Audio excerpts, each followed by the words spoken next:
This is Lorena Mora-Mowry, connecting Latinas through all Ohio and Kentucky. We have the pleasure to have with us Cara Martinez, that she works as the System Manager and Language and Culture Services in Louisville, Kentucky. And we have Natasha Curtis, a Certified Healthcare Interpreter and Language Access. Welcome to all of you.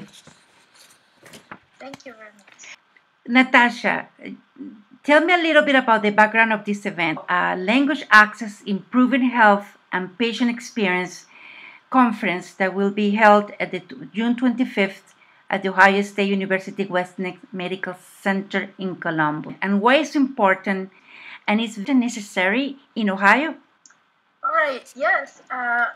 So we have felt for a long time, obviously, that there was a lot of opportunity for us to work in the area of language access. The availability of conferences dealing with language access, really, it is all over the country. What is very unique about our conference is that for the first time, we have gone across state borders and we have come together and realized that we needed also the support of interdisciplinary collaborative effort. When we talk about giving patients a better experience and to work together towards health outcomes, the reality is on the day-to-day life that we are all wrapping around that patient. And there's the interpreter, there's the physician, there's the nurse, there's the social worker. And we had never had the opportunity to bring all those stakeholders under one roof and build synergy around that, meaning we can accomplish way more together than if we did adding each one of us. And I want to thank the Ohio Latino Affairs Commission, specifically Lily Kavanaugh and her team, because this is a team that we know is notorious for bringing people together and creating powerhouses out of those collaborations, right? And this is big. This is big because we're talking about different states. We're talking about national experts that are coming together, and it is exciting. I will let and Cara talk a little bit more about that. But this is something unique, without precedent in our state, and actually, guys, I think we could almost say in the country, because people don't generally focus about conferences that bring everyone together. No, as you represent Kentucky, Ohio Health, it's encouraging to see the collaborative relationship across the state lines. You also manage language access services. What is important to join this effort, and how do you hope to impact language access in healthcare in your state as you foster this collaboration? So it's a very important initiative to me personally. I always think back to how I started in this field, which is that I literally got plucked into a level 1 trauma center. By proxy, I ended up being the interpreter who the staff interpreter's last day was my first day. And so a lot of my professional motivation and passion comes from really a desire to make sure that no other interpreter has to go through what I went through. I think professional development is so important and still so new to medical interpreters. And so we just haven't had really, even though, there are conferences nationally, locally, we really haven't had a significant or large presence of continuing education and professional development through conferences. So it's very, very important to me. It's why I'm also participating board member on the Southeastern Medical Interpreter Association, specifically for that fact. In terms of how this is affecting healthcare, I consider our organization to really be a leader in terms of setting very high standards for medical interpreters in this region. And so I'm very, very lucky to have the opportunity within my organization to do that. And I think that collaborating with Ohio, where I have learned they have very similar high expectations, is very encouraging, and I'm still looking forward to this event. Natasha, tell me about the audience of this conference.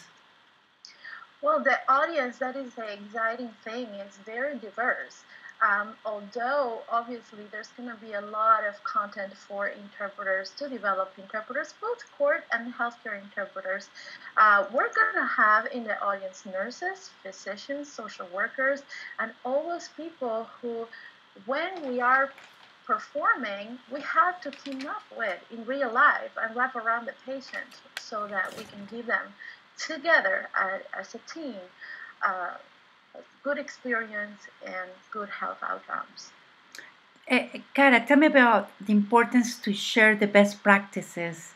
I think that it's just one of the very exciting parts of our profession is that we don't have to just know how to do it all. There are so many great things happening. I know I have connected really with a lot of the collaborators in this program through listservs, learning, kind of sending out questions, learning what others are doing to respond to specific needs or in more difficult or complex situations. And so it is just always re-energizing, and I think it's so great to be able to come back to the organization with new ideas and fresh ideas. This is hard work that we're doing, and the days are long, and there's still just so much more to do. And so it always, I think, for me as a professional, helps to get re-energized and kind of excited again about the work that we're doing. What do you hope to accomplish with this conference?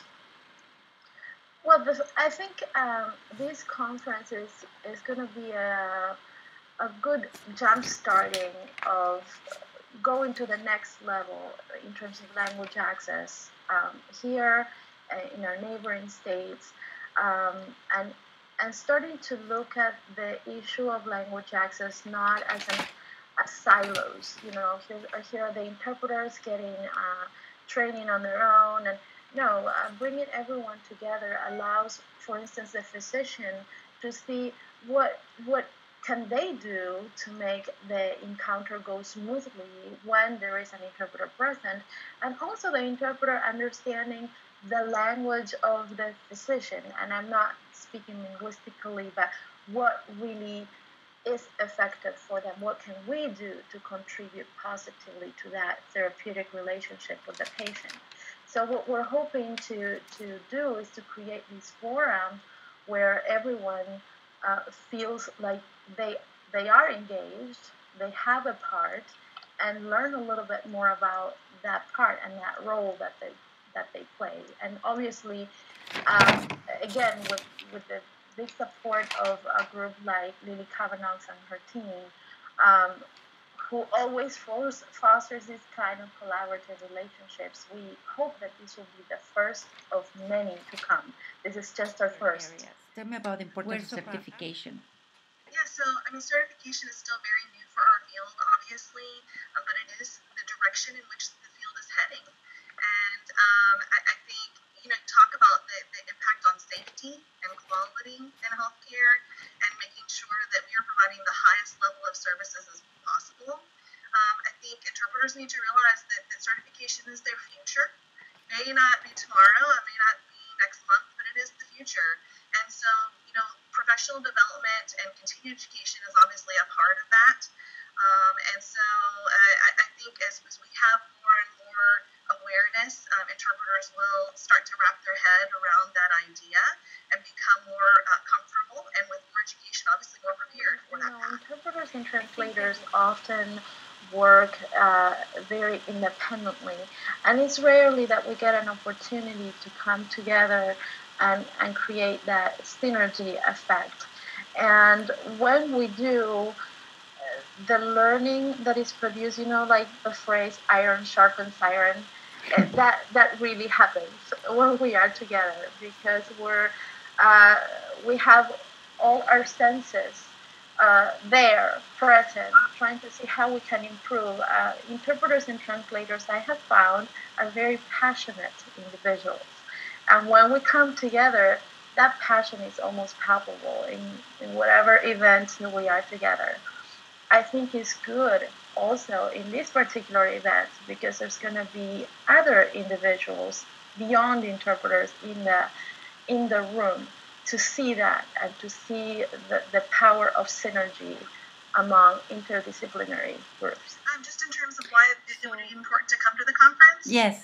Yeah, I mean, definitely. I think to learn more about the profession, I think to learn about the roles of the medical interpreter in the larger picture of healthcare. I think to network, that's always a great part of these types of events. I mean, just learning who is also doing the work, maybe in your area, maybe in another area. I mean, we mentioned autonomy quite a bit, and I think it can be a lonely profession, and so I think it's a wonderful opportunity to connect with each other and to obviously learn, but also to feel more proud about why we are serving as medical interpreters in this field.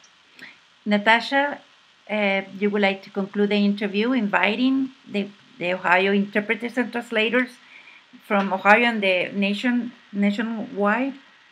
Definitely. All those interested in the field of language access and what we can accomplish together collaboratively, I invite you to come on the 25th of June in Columbus.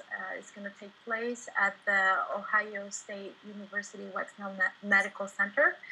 And we're going to have a full day there, a lot of very good presenters. Yes, we're also working on getting you CEUs if you are an interpreter.